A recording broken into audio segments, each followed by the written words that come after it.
Good afternoon, everyone. We continue our study in the book of Numbers. Today, we are looking at Numbers chapter 30.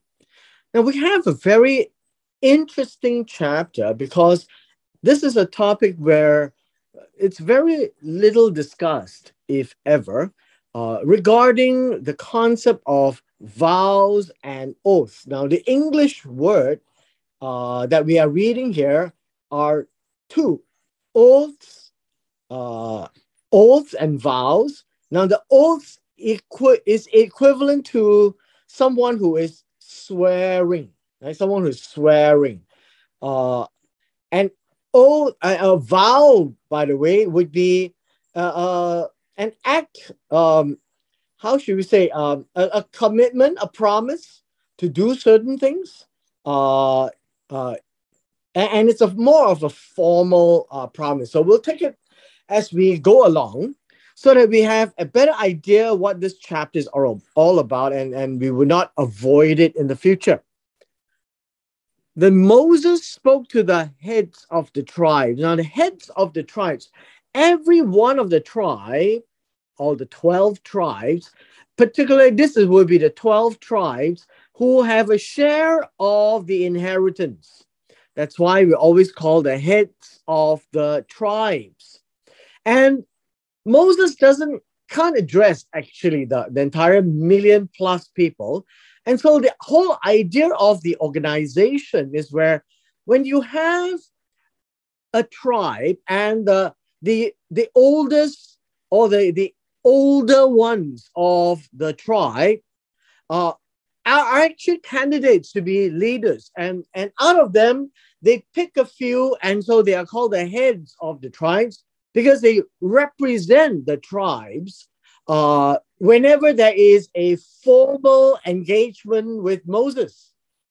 And so this is a formal engagement with Moses, and Moses needs to talk to the heads of the tribes, and then for them to teach the sons of Israel. You notice this whole concept is the heads of the tribes to teach the children of Israel. This chapter depicts something which is very important, cannot be missed, have to be explained to the elders of the tribes. The elders, in turn, must make sure that everyone in the tribe will comply. And so Moses said, this is a thing which the Lord has commanded. Now, every time you see this word thing or issue or matter, that's davar, right? Davar. And this is what God has commanded. This is good for them and it's about life and death in some cases. And so they had better pay attention to this. So we begin with verse 2. The instructions begin with verse 2. And it says here, now if a man, and in this case would be a gender, you find that this chapter does deal with people of different status and people of different gender. And this, you would see how fair God is, because in such an Oriental or Hebrew society, not everyone has the same expectations by God. There are expectations on the man. There are expectations on the woman. There are expectations on the man as a father. There is expectation of a man as a husband, one who is betrothed. Now, there is a sense where there's a difference where a woman is in the house unmarried or married to another. See, all of these are different permutations of the children of Israel where they could be one of these roles. And if they happen to make a vow to the Lord or swear an oath to bind himself by some agreement, and then God says, he shall not break his word. He shall do according to all that proceeds out of his mouth. Now, let's look at this. Based on this, we will find our footing for the rest of this chapter. First, an understanding of what this word in English called vow is supposed to be. If a man makes a vow, this word makes a vow is and what we call who will vow a vow. That's how the English, the Hebrew is saying, vows a vow. Now, a vow is a promise. In our modern day, that's the word we use. If a male makes a vow, a promise to God, or, now the word or simply denotes that there's another one, either an A or a B. And this idea here is it could be an A or it could be a B. So or is actually a Hebrew expression as well. The second concept here is to swear an oath. Now, to swear an oath is to swear. If you take the word swear as a noun, here the English calls it an oath, you would find that this is how the Hebrew works. The Hebrew says, if you vow a vow or swear a swear, that's what we're talking about. So what is a swear?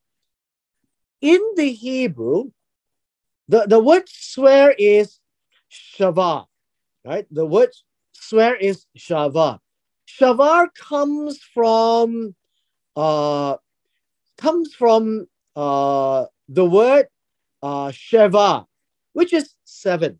So shavah means to literally pronounce 7 times a declaration by the name of God, so that this is a very serious affair.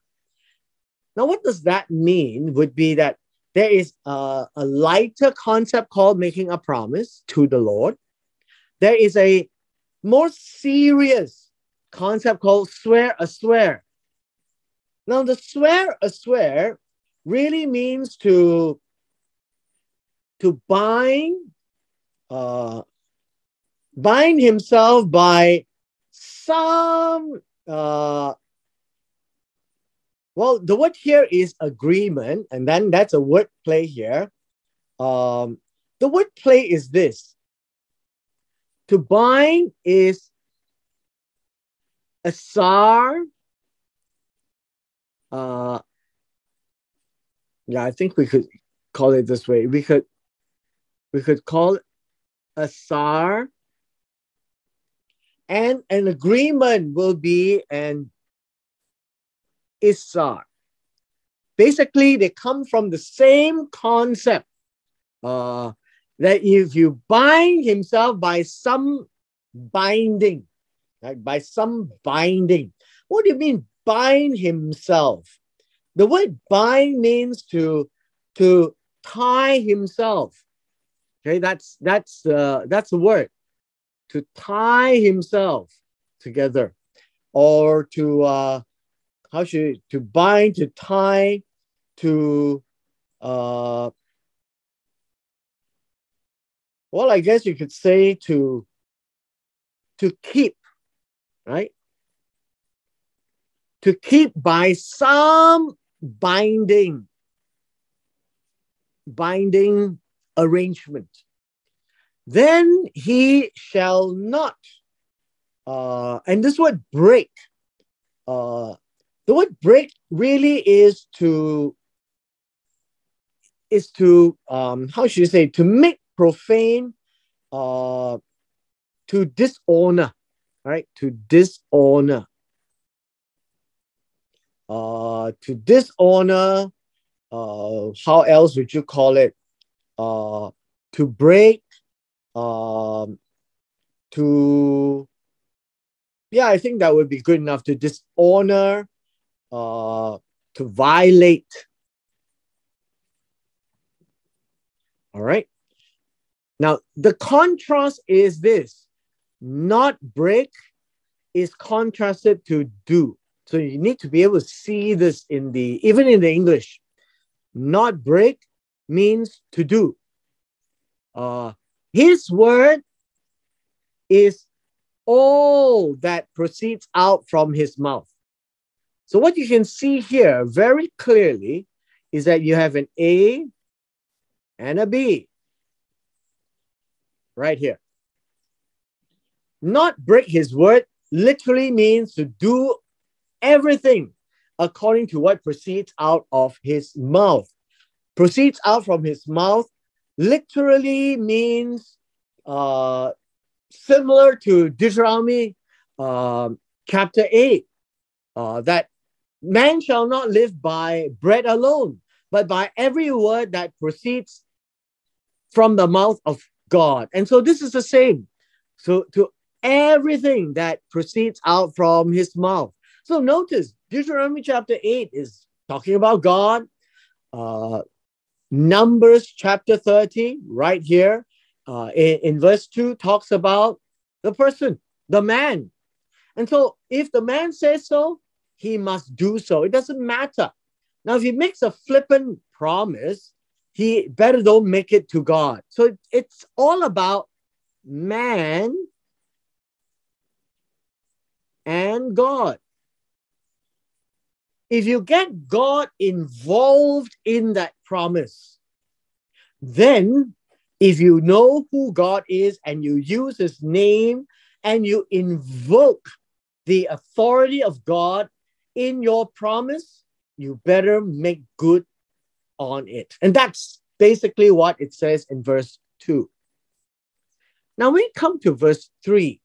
If a woman makes a vow, a promise to the Lord, this is a promise, and ties herself by some agreement. What does this mean? Binds herself by some binding. But it says here, while in her father's house in her youth. The idea here is in her youth is before marriage. And her father hears her vow, the agreement of which she has bound herself. So the binding which she has bound herself. And so this is an A. Her vow is also the agreement she has bound herself. All right. This is an A and this is a B. They're both talking about the same thing. And a father holds his peace. Now, what does it mean? His father holds his peace means his father pretends not to hear. So holds his peace is to be deaf. Pretends he doesn't hear, remains silent out of it. That all her vows shall stand, every agreement which she has bound herself shall stand. But if her father overrules her on the day that he hears, now on the day means, I suppose you have a 24 hours here, right? And then none of her vows nor her agreement by which she has bound herself shall stand. Now, what does that mean? It means that it is not valid. The Lord will release her. The idea of release her means to pardon her. God will pardon her from this because her father overruled her. Now, what does that mean? Her father overruled. The word overrule here is restrain, forbade, restrained. means that the father does not allow her to do this. Now understand, in a Hebrew culture, a, a child, a person, a son or a daughter who is unmarried, this is what it means, is unmarried, must listen to the father. If the father disagrees to her vow, the vow is not valid. And it says God will release her because the father interfered. If the father pretends to not to hear or keep his peace or doesn't say anything, it means that that vow will stand. Now notice, this is a vow to the Lord, not just to anyone, no, not two kids saying, no, I promise to do this. So this is about man and God, or man invoking the authority of God. Verse 6. If indeed she takes a husband, now this is slightly different, right? This is no longer at home. She takes a husband while bound by her vows or by a rash utterance from her lips by which she bound herself. Now, this idea of bound by her vows is something that she has said, that she ties herself. This is the same. Vows is a promise. Her husband hears it and makes no response on her. On the day that he hears, then her vows shall stand, and her agreements by which she is bound shall stand. Now notice, what is going on here? You must be well aware that if she has a husband, then the husband takes charge of the matter. If she is at home, then the father takes charge of the matter. So it says here, but if her husband overrules her on the day that he hears it, then he shall make void her vow which she took and uttered by her lips, by which she bound herself, and the Lord will pardon her. Right? The Lord will pardon her, release her. So this is a very important concept, that a woman has to also obey, but she has a slightly different issue. Her issue is she is never her own person as long as she is not married, living under the roof or the tent of the father. And or if she is married, living in the tent of her husband. And so her husband will make that decision whether it is important for her to hold on or be released. Next, we come to verse 9. Now, if a promise is made of a widow or a divorced woman, what does this mean? Both widow and a divorced woman means there is no man, right? A widow has no husband. A divorced woman also have no husband. Then it says, by which she has bound herself shall stand against her. Nothing is going to stop her. If there was a man, then the man will. But there is no man in the picture.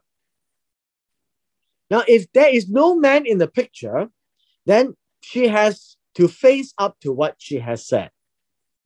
But if she vowed in her husband's house or bound herself by an agreement with an oath, her husband hears it, makes no response to her, and did not overrule her, then her vow shall stand, and every agreement by which she bound herself shall stand.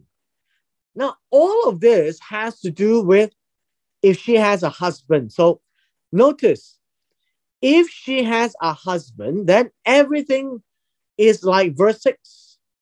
If she takes a husband, now this word, she takes a husband, is slightly different. I guess I need to just explain what's the difference.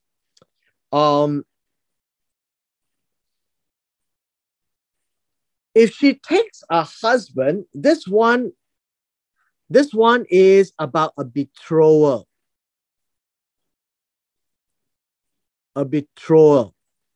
Meaning it's, well, almost married, but not quite. Verse 10 is completed marriage. So verse 6 is like an engagement, but it is an engagement of a promise to marry. That would be according to the Jewish customs of a ketuvah. In verse 10, it's already completed and she is married, right? She is already married. Now, under verse 10, if the husband does not stop her, then it stands. If a husband voided it. Now, what do you mean voided it? If her husband para, this one make them void is the word para. Para means to break or to step. Now, the moment you do breaking or stepping, it means that there is nothing worth in that vow or agreement. All right. So that whatever proceeds from her mouth, concerning her vows, concerning the agreement binding her, it shall not stand because her husband has made them void and the Lord will pardon her. Now, this whole idea, void or make them void, really is para. Now, para is a very important word. When the Bible says, do not break the word of God, that's para. Para is to step on it and treat it as nothing. And so when a man can do that to a woman's vow, it means that the vow means nothing. Why? It's because the man has authority over the woman, and whatever the woman makes, the man has an obligation to determine whether that would be rightful for her to make that vow. Every vow, now this is important. Every vow and every binding oath is the same. Vow and binding oath to afflict her soul, her husband may confirm it, or her husband may make it void, to break it and to annul it. If her husband makes no response, then he confirms her vows. What does it mean? It means silence is consent. Notice silence is consent, that he agrees to everything the woman has said. He confirms them. Verse 14, when it says he confirms them, he makes it stand. Makes it stand. Because he made no response to her. And that no response means he's just trying to be deaf. He's not saying anything. But if he does make them void, notice this one, after he has heard them, then he shall bear her guilt. Now, this seems to be a transference. After he has heard them, well, what does that mean? Now, in verse 15, it means that after he heard them means he actually heard what is said and does nothing. Right here, when he says make no response means do not hear. There's nothing to talk about. That's what it means. But if he does not break it for her, then he shall bear her guilt when she violates the oath. Verse 16. These are the statutes. Now it says statutes. These are the ordinances that the man and the woman in different capacities, as you can see, are obligated, because as the Lord commanded Moses, between a man and his woman. Now, in old Hebrew days, I think in old Chinese days as well, the woman will call the husband her man, and the husband will call the wife his woman. Uh, in modern times, you may think that it is derogatory, but actually it isn't. It is very much an expression of a gender, of a sense of belongingness. Then between a father and his daughter in her youth, unmarried, but can be married. So unmarried, but can be married. So she is no longer a kid while she is in her father's house. Her father's house means she is unmarried. That's what it means. And so with all these, God has made it into such a rule that vows are important to be kept if they made it with regards to God, right? With regards to God. And it is not the same as our modern day, because we don't have these kinds of practices. Although today certain people says they will make a vow, but that is nothing like this. The reason why this chapter is given is that they invoked the name of God. They included God in their promises. They are saying that by God's name, or as long as the Lord shall live. And they say, in the name of God, 7 times. This is to emphasize that they recognize who God is and recognize that his witness is the authority that will keep everything binding. Except in those events where the woman is unmarried, the father objects, or the husband objects in the case of the marriage. Now, apart from that, everything a man does, he must own up to it. And then you would see there is no reason to claim equality in all cases. God views the man and the woman differently. And as God is just, God will judge the man and the woman quite differently. And with that, we need to understand that the law of God with regards to oath is very specific and is very serious. When the oath is not made to God, then the text is silent. However, another principle takes place. If you make such a promise to another person without invoking God, God expects the person to honor it, because that would reflect the faithfulness of God. That what you say, you will do. And you do not make hollow promises where it will reflect badly on God, where the God you believe is not faithful. God is a faithful God, a just God, and thereby honoring your promises to a friend is actually quite important, right? Not as severe as when God's name is invoked. And so with this, we will come to the end of today's session, and we will continue with chapter 31 next week.